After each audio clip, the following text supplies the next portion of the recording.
வணக்கம். இன்றைக்கி நம்ம என்ன பேச போகிறோம்னா மிஸ்டேக்ஸை பற்றி.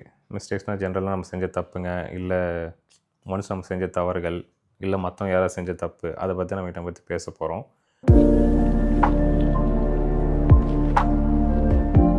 அதை பேசும்போது நம்ம சின்ன வயசில் ஒரு டைம் ரீவைண்ட் மாதிரி போய் வந்துடுவோம். ஏன்னா நம்ம சின்ன வயசை பற்றி பேசினா தான் நமக்கு இப்போ ஒரு புரிஞ்சுக்கிற அளவாச்சும் இருக்கும். ஒன்ஸ் நம்ம குழந்தையாக இருந்தப்போ எப்படின்னா, நம்ம ஒரு லவ்ன்ற ஒரு வார்த்தையே சொல்ல மாட்டோம். அது வந்து நம்ம ஏதோ ஒரு பெரிய கெட்ட வார்த்தை மாதிரி ஆகிடுச்சு.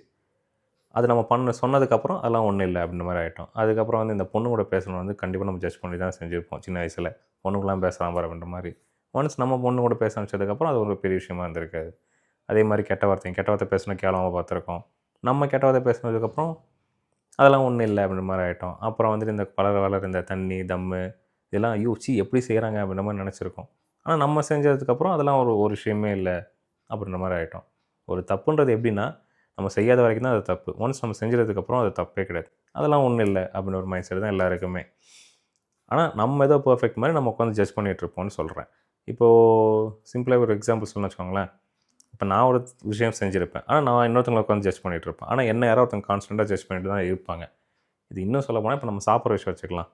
அப்போ அந்த காலத்தில் வந்து ஏதோ இந்த முனிவர்கள்லாம் சொல்லுவாங்கள்ல, அவங்களாம் வந்து எதுவுமே சாப்பிடவே மாட்டாங்க. வெறும் காற்று மட்டுமே சுவாசித்து உயிர் வாழ்வாங்க. அவங்க வந்து இந்த செடிங்களை வந்து ஒரு லிவிங் ஆர்கானிசம் பார்ப்பாங்க. அது வந்து சாப்பிடவே கூடாதுன்ற மாதிரி நினைப்பாங்க.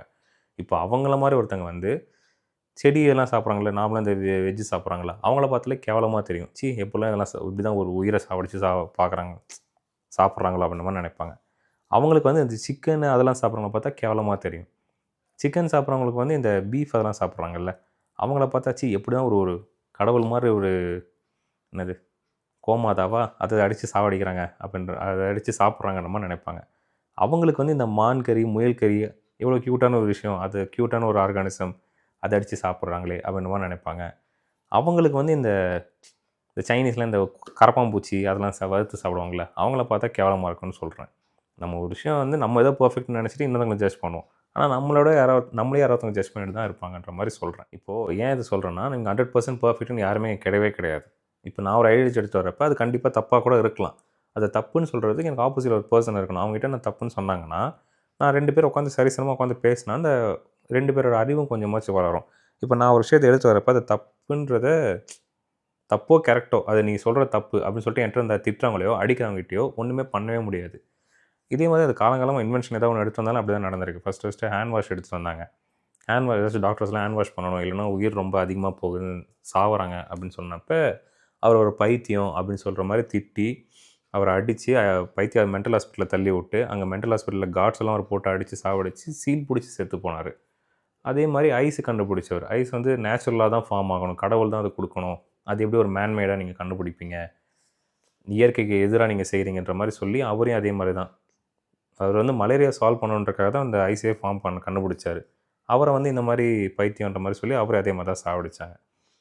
இங்கே நம்ம நான் ஒரு கொள்கையை வச்சுருக்கேன், அந்த கொள்கை தான் நீயும் ஃபாலோ பண்ணணும் அப்படின்னு சொல்கிறது தப்பு இல்லை. இதை ஒரு ஐடியாலஜி எடுத்துகிட்டு வரப்போ ஓகே, அது என்னன்னு உட்காந்து கவனிக்கவாச்சும் செய்யலாம். அதை விட்டுட்டு மற்றவங்க எப்படி வாழணும், லைஃப் வாழணுன்றதை நம்ம தான் இங்கே ஜட்ஜ் பண்ணிகிட்டு இருக்கிறோம். நம்ம தான் இப்படி ஒரு நெறிமுறை மாதிரி போட்டு வச்சு நீ அதே மாதிரி தான் வாழணும் அப்படின்ற மாதிரி சொல்லிக்கிட்டு இருக்கிறோம். இது மகான் படத்தில் வந்து ஒரு டயலாக் கிளைமேக்ஸில் வரும். நான் ஒரு எக்ஸ்ட்ரீமிஸ்ட், அதாச்சும் இந்த தண்ணி சரக்கு இதெல்லாம் எடுத்துகிட்டு வரேன், நான் ஒரு எக்ஸ்ட்ரீமிஸ்ட்னா நீ வந்து மற்றவங்க குடிக்கக்கூடாதுன்னு சொல்கிற, டார்ச்சர் பண்ணுற நீயும் ஒரு எக்ஸ்ட்ரீமிஸ்ட் தான் அப்படின்ற மாதிரின்னு. இது விஷயம் தப்பு அப்படின்னு நம்ம சொல்லலாம். நீ இந்த மாதிரி தப்பு, நீ செய்கிற தப்பு, இது செய்யக்கூடாதுன்ற மாதிரி சொல்லலாம். ஆனால் நான் என்ன நெறிமுறையை ஃபாலோ பண்ணணும் அதே தான் நீயும் ஃபாலோ பண்ணணும் அப்படின்னு சொல்கிறது தான் இங்கே தப்புன்ற மாதிரி சொல்கிறேன். அப்புறம் இன்னொன்று வந்து பீப்புள் வந்து கொஞ்ச நாள் கழித்து மாறிடுவாங்கன்னு சொல்கிறேன். இப்போ நம்மளே ஒரு தப்பு செஞ்சுருப்போம், அந்த தப்பு வந்து நம்ம ரியலைஸ் பண்ணி கொஞ்ச நாள் கழித்து நம்ம மாறி இருப்போம். இப்போ எக்ஸாம்பிள் சொல்ல போகிறோம்னு வச்சுக்கோங்களேன், நம்ம ஃபேஸ்புக் மெமரிலாம் எடுத்து பார்த்தா அது நம்ம கண்டிப்பாக மெமரிஸ் வரும். இன்னும் இவ்வளோ கேவலமாக பண்ணியிருக்கேன், இவ்வளோ கிரிஞ்சாக பண்ணியிருக்கேன், இப்படிலாம் ஃபோட்டோ எடிட் பண்ணியிருக்கேன் நம்மளே நினச்சிருக்கோம்.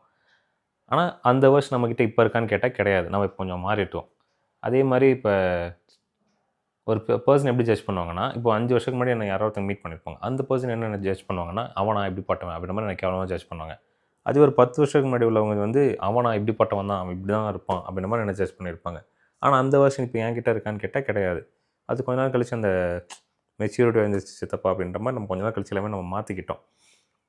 ஆனால் நான் இன்றைக்கி ஒரு செஞ்ச தப்பு வந்து எனக்கு இன்னும் அதை சுட்டி காட்டிக்கிட்டே இருக்காங்கன்ற மாதிரி சொல்கிறேன். இப்போது ஏதோ ஒரு ரீசெண்டாக தான் ஒரு இன்ஸ்டாவில் ரீல்ஸ் பார்த்தேன். அதாச்சும் இந்த குஷி படத்தில் நடித்தவங்க வந்துட்டு இப்போ அவங்க லைஃப் எப்படி இருக்குன்ற மாதிரி.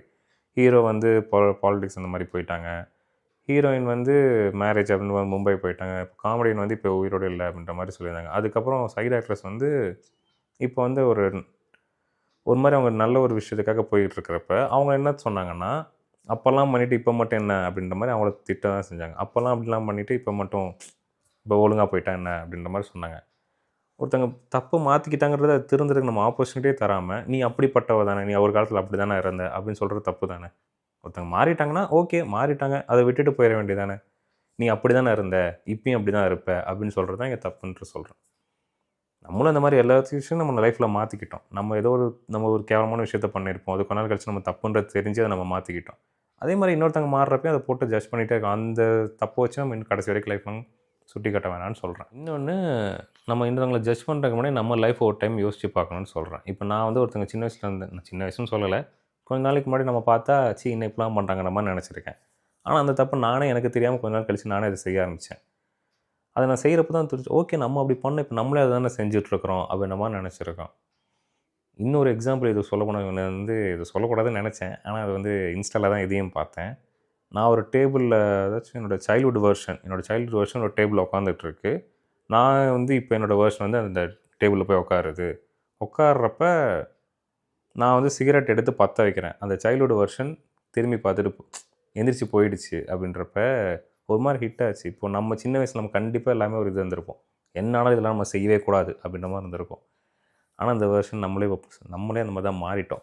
நம்ம யாரை பார்த்து பயந்தோமோ அந்த வெர்ஷனை தான் நம்ம இப்போ இருக்கவும் செய்கிறோம்.